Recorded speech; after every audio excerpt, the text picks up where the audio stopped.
Thank you. So I'll speak to the content and how it addresses the theme for the conference, and then Mark will address the production process and how it has actually enacted the theme. So this is the response that for the conference's theme, myth-making and future possibilities, how the humanities can offer hope in times of crisis. So together our responses will continue the journey of transformation, that the actual process of making that production enacted. Hopefully we'll then have time to answer a couple of questions. So firstly, the story and content weaves pasts and presences into futures on a couple of levels. Firstly, the historic facts of Anne Randall's survival at the Blacktown Native Institution, in spite of her so-called wicked ways, is metaphorically presented through Dolly, who we've got here today,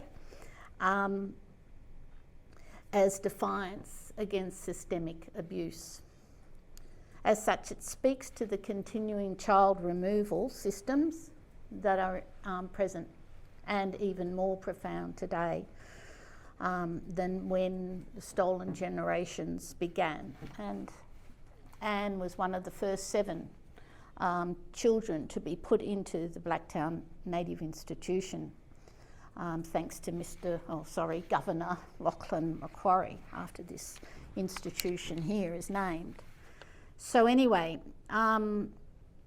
so secondly, it weaves the pasts and the presences into futures by weaving Dolly's storying through the 3 locations of today's Darug activism, which are the sites of my postdoctoral research. And as such broadens the storying into current and future contexts by highlighting the vulnerabilities of country as climate catastrophes tear apart landscapes. Thus, human and country fragility and interdependence is interwoven. So the second point is the poetics. The poetics are woven with the visuals, and the audio provokes our responsiveness so that we emotionally get connected. I hope some emotional response from you was also experienced today. When we do emotionally connect, our feelings provoke a sense of participation, and with that connection, and without that connection, we cannot actually care.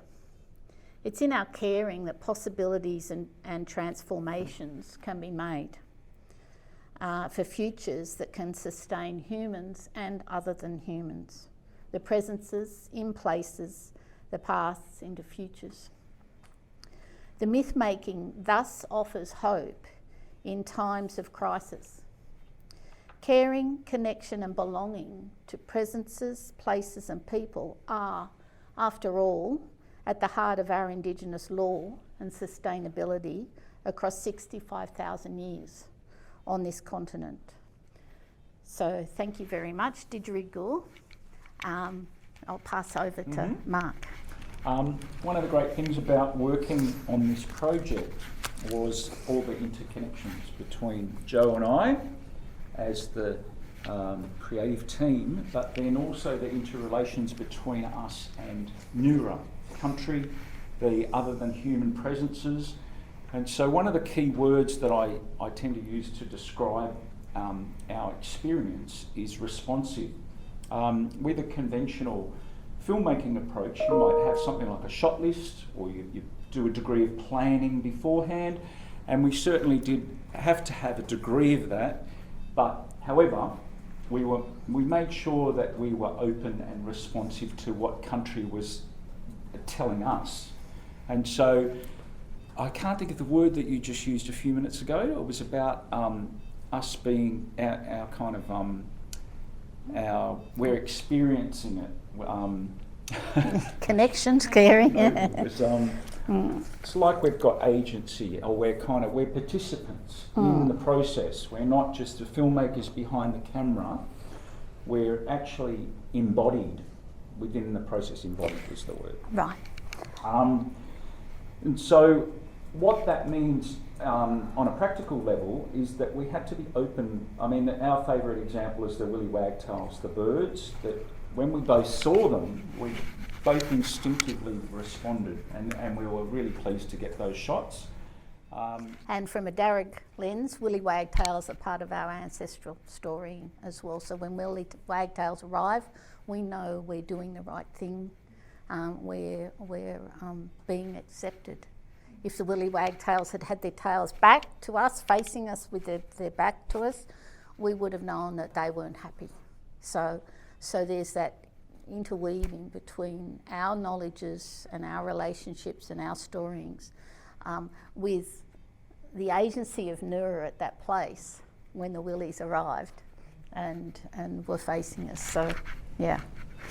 And another word from documentary production is reflexive, in that we're it's our relationship as filmmakers to the world, and what that might mean, what that might look like in terms of historical information being re-represented for an audience, a new audience that we're hoping will also be engaged. It'll resonate, it'll have an emotional effect, and then it'll connect. I mean, you as audience are now participants in the kind of project. So, and that's exactly how Nura, how our relationality with Nura is just so important, because if we aren't conscious of that relationship, then we can't care. And if we don't care, then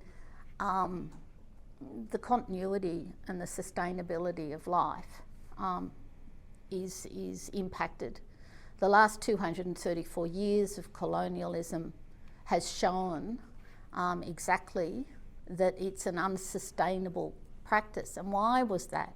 That was because the people who arrived here, the majority, were exiled from their own culture, their own language, their own place. And they didn't have a connection to Nura. They only saw it as a place to take over. The philosophies underpinning the relationship between land and people was one of property, which was one of to use. It was not to care, it was not to nurture, it was certainly not to have kinship with. So these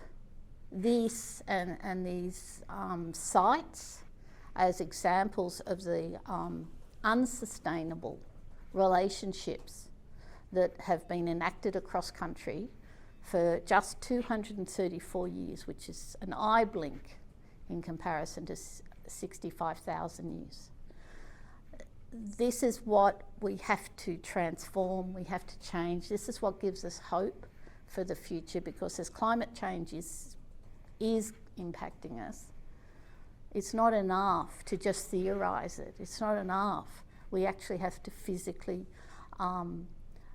engage and take responsibility for this. So this is bringing the past into the present and weaving and transforming, hopefully, for the future. So in the spirit of yarning, and I guess it's handy we're the final speaker in this block, we want to get some questions, hopefully, from you as or responses and what you thought and felt. And, just have a yarn. That's the way we do business. we just have a yarn. Oh, and by the way, this is Dolly, and one of the side things with that story of Anne Randall, who is my 3 times great grandmother, is that she began the tradition within the family of every generation having black dollies. And so I didn't know that tradition when I bought this black dolly for my son. But when I found out from other relatives across the way, I went, oh my goodness. So Black Dolly is the metaphoric symbol for that story.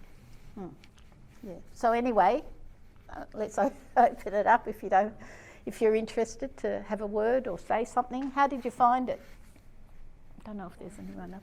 Yeah, I'm curious, was the second location Humanities? Yes.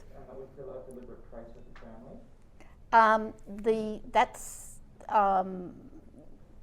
So Anne Randall's,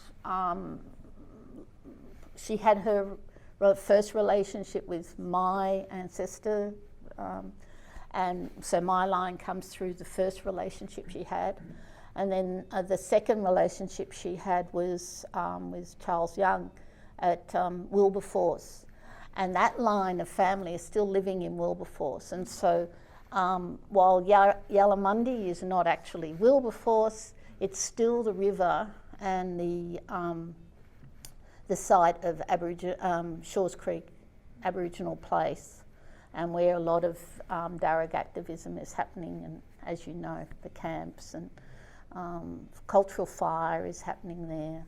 And the third place, so the first place is the B&I site where the barbed wire was and the willy wagtails, and that's where they were incarcerated.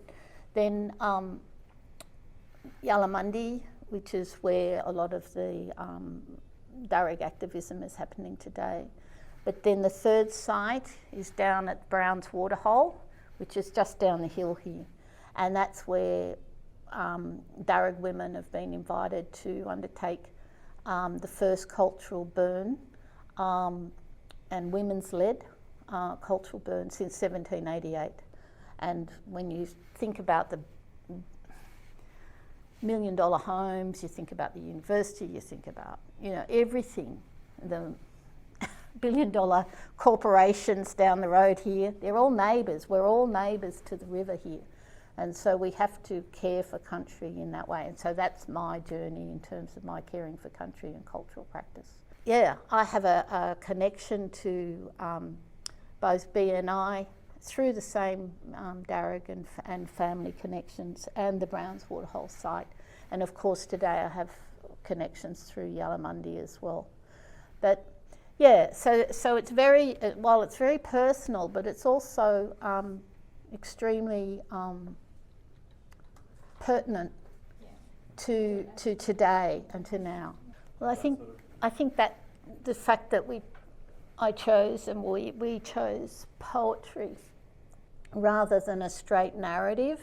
I could have told that story just as a historic biography, But once you bring the poetic, the tones, actually Mark made me work really hard.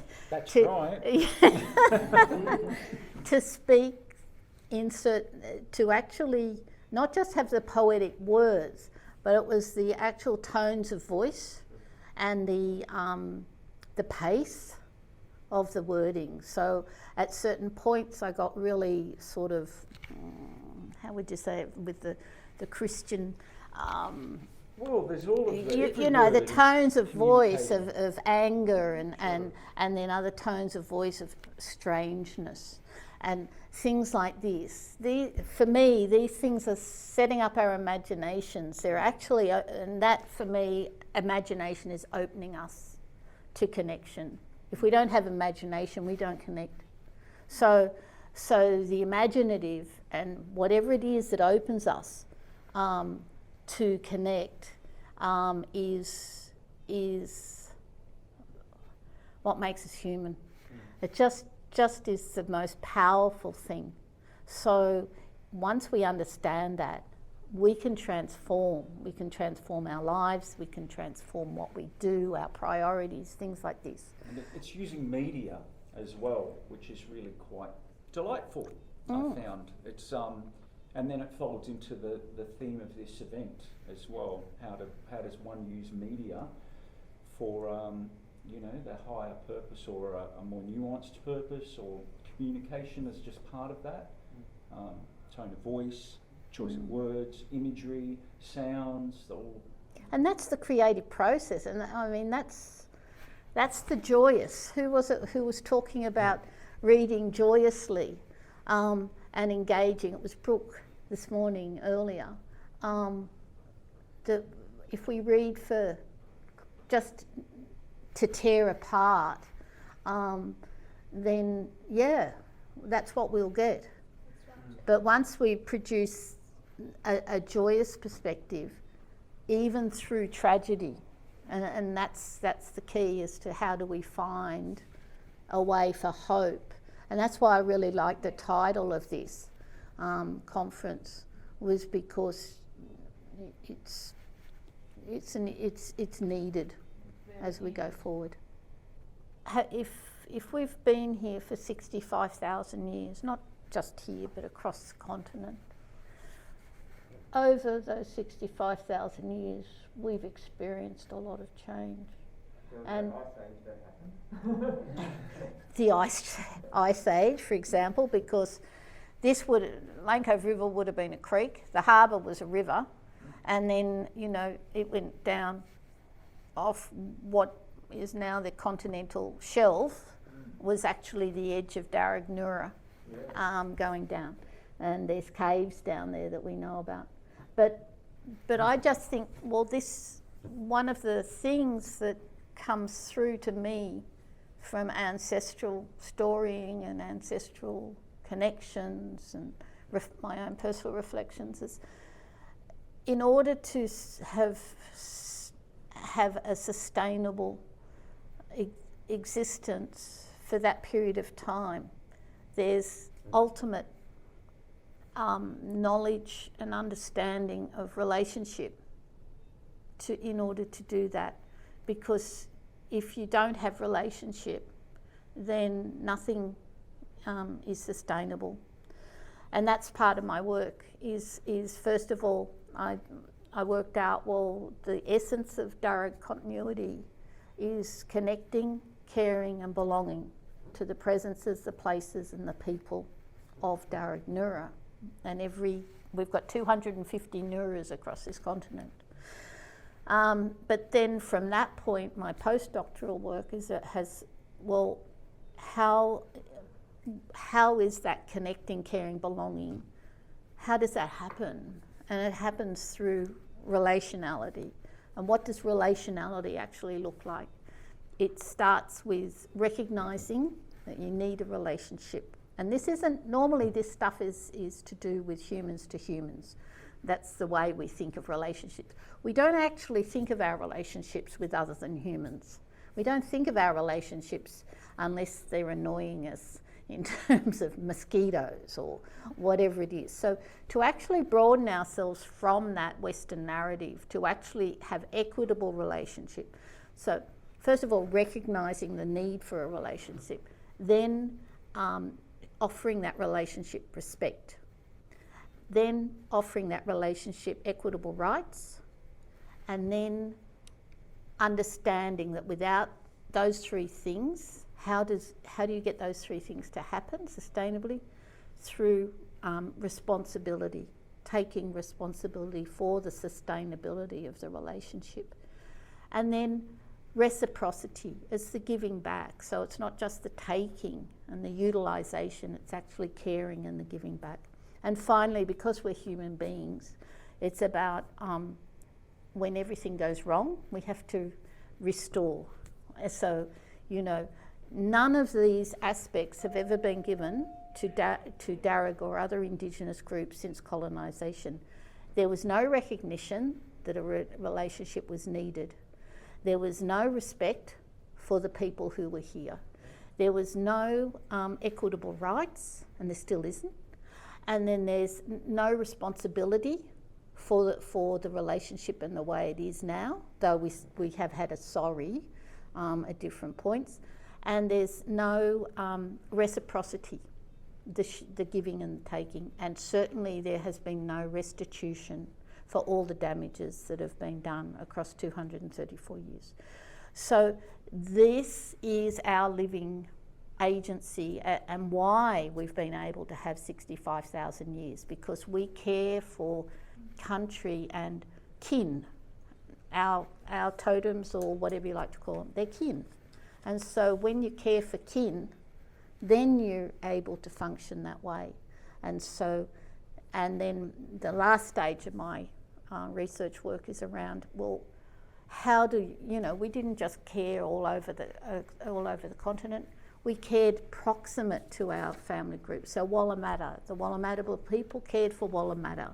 The Burrabarungal people cared for the Burrabarungal area. Proximate agency. A spider does not live, 5 kilometres from its web. It's always proximate to wherever its food is and wherever it needs to be. And if we look through countries' relationality, we recognise that the mushrooms and the trees connect. The trees and the trees connect. They communicate. We know this. And science catches up.